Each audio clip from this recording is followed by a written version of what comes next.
Salam dəyərli dostlar, burası Fizika Vadisidir. Mən Sadiq Şamilov. Müəllim, təqdim edin sözünüzü. Yadıma çıxmışdı.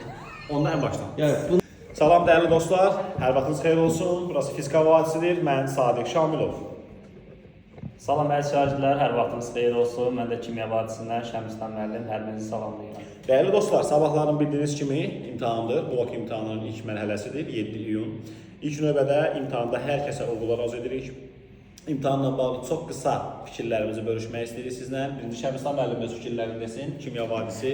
Sonra mən də öz qızıl fikirlərimi sizlə bölüşəcəm. Buyurun müəllim, məncə müəllim siz birinci deyin. Başda. Mən elə bir sözü gözləyirdim. Dəyərli dostlar, imtahanda standart sizə kömək edəcək məsələlər var ki, birinci bildiyiniz suallardan başlayın. İlişdiyiniz suallarda çox vaxt itirməyin. Qapalı suallardan bildiklərinizi tez yazın və daha sonra elə vaxtı bölün ki, onları yenidən qayıdıb yoxlamağa vaxtınız olsun. Və açıq suallarda bildiyiniz, ətraflı həll tələb edən suallarda düsturları tam səliqəli yazın, oxunaqlı yazın. Diqqət edin ki, yəni sizin xəttiniz belə səliqəli olsun. Çünki sonra ondan bal kəsə bilərlər. Və axırda çətin gələn sualları isə yenidən ara-ara qayıdaraq işləyin və birinci bildiyiniz sualdan başlayın. Hansı fənni yaxşı bilirsinizsə, ona tam fikrinizi verin, tam fokusunuzu ona verin. Çünki zaten bilmədiyiniz sualda yenə qayıdıb baxa biləcəksiniz.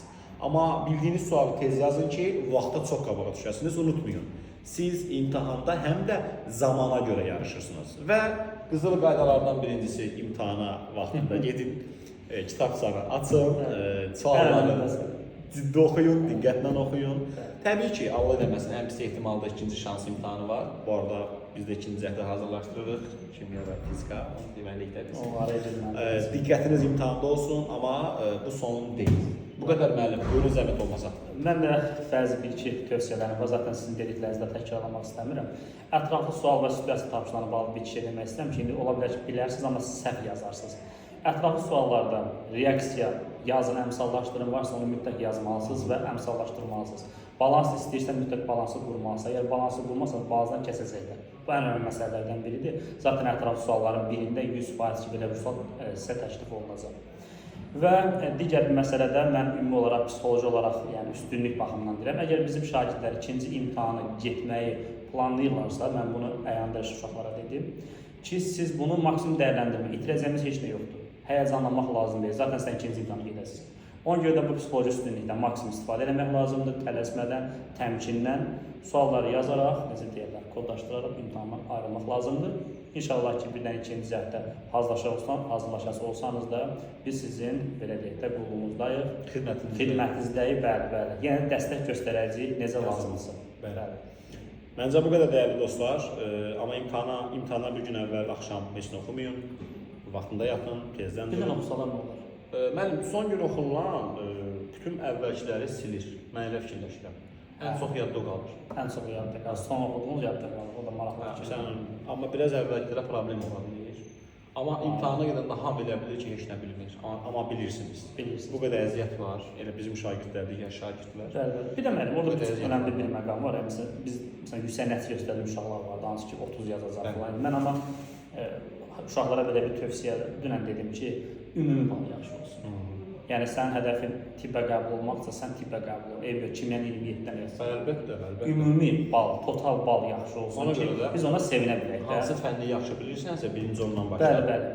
Əsas odur ki, ümumi bal yaxşı gəlsin ki. Çünki zaten sonda o belə deyək də, Allah eləməmiş qəbul olmasan, o kimyanın 30-una, fizikanın 30-una sevinə bilirsin. Onun heç bir mənası olmayacaq. Doğru. Amma yazsalar daha qəşəng olar məncə. Yüzlər əladır. Amma mənim burada buraxılışın da rolu var. Buraxılış balında rolu var. Ona görə əziz dostlar, bu buraxılış imtahanı kimi deyil. Burada ikinci cəhd var, burada şans imtahanı var. Ona görə tam rahat olun. Amma onu da arxayınlaşıb, bunu boş verməyin də. Çox burada psixoloji vəziyyət çox önəmlidir. Həm arxayın olmamalısan, həm də arxayın olmalısan. Bunu izləyənlər nə anlasın buradan? Heç nə. Yəni hər şey yaxşı. Biz də bir həyəcanlıyıq. Biz də həyəcanlıyıq, dəyərli dostlar. İnşallah hər birinizə uğurlar arzu edirik. Bir məsələni sadəcə bilin ki, artıq yetəri qədər oxumusunuz, yetəri qədər çalışmısınız. Vicdanınız əgər rahatdırsa, inşallah ki, Allah özü kömək olacaq, Allahın izni ilə gözəl olacaq. Çox narahat olmayın. Mən xırda da bir şey deyim. Buyurun. Məsələn, biz hər il uşaqlara nə eşidirik? Məsələn, tutalım ki, indi imtahan edən uşağa 2025 işlədirik, 24 işlədirik, mənim suallar asan. Deməli, burada bir balacada o hazırlıq məsələsi var da, beynini rahat qoymalısan o imtahana, rahat buraxmalısan. Suallar çətin olacaq. Görürsən, başqa tip soruşacaqlar, nə edəcəklər? Hər il əvvəlki uşaq, yəni imtahan verəcək uşaq deyir ki, bu asan olub deyə, kaş bu il də belə düşərdi. Sizi inandırım ki, imtahandan sonra da yenə eyni situasiya yaşayacaq. Biz deyəcəklər ki, asan dedi imtahandan sonra. Deməli, imtahanda da asan olubdur. Sadəcə olaraq sənin həyəcan, sənin beynin başqa şeylərlə məşğuldur. İmtahandan başqa hər şey düşünürsən. Görürsən, qonşumuz Əli dayı nə deyəcək bizə? Kənddə yaşayan xalam zəng edəcək ki, neçə bal yığıbdır? Nə filan kəsin uşağı 30 yazdı, sən 25 dənə yazdın. Ağılda bilirsən, imtahanda beynin rahat olmalıdır. Bu çox önəmli bir şeydir. İmtahanda bizə elə uşaq var ki, imtahanda oturub ki, birdən az yazaram, evdə atam mənə ki, hazırın pullarını götür. Mən nə edəcəm? Çox kritik məsələ. Hə, çox belə şeylər var. İmtahanda rahat. Rahat olsan var, uğur qazana bilərsən. Rahat olmaq. Tam səmimi söhbət etdik sizinlə, bəli, bir dost söhbət etdik sizinlə. Rahat olun, bu son deyil, ikinci cəhd var, amma həm düşünün ki, son deyil, həm də düşünün sondur. Yəni bu qızın nisbəti tutursanız, çox yaxşı yazacaqsınız və öz əziyyətinizə güvənin, özünüzə güvənin. Yenə deyirəm, uşaqları son gün dindirirsən, hamı deyir ki, elə bil heç nə bilmirik. Bu mümkün deyil, beyin belə işləyir zaten. Amma rahat olun. Həm də elə bil biraz həyəcan, biraz rahatlıq. Bilirsiniz, beyin özünü müdafiə edir. Beyin təhlükə hiss edəndə başqa şeylər üretir ki, yəni sırf özünü müdafiə kimi bir şey düşünürlər. Bunu məncə hər şagird yaşayır. Ən savadlı uşaq belə bunu yaşayır. Bəli. Elə deyilmi? 100%. Müəllim, mən videonun sonunda belə bir şey demək istəyirəm. Yəqin razılaşarsınız, dostlarımız da izləyənlər fikirlərini bildirər. Yaxşı oxumusansa, niyə narahatsan? Çox yaxşı. Oxumamısansa da, niyə narahatsan? Mən oxumamışam, bu oxudu işdə eləməmişəm. Nəyə narahat olum? Düz dedi, hə? Yaxşı çalışmısansa, niyə narahatsan?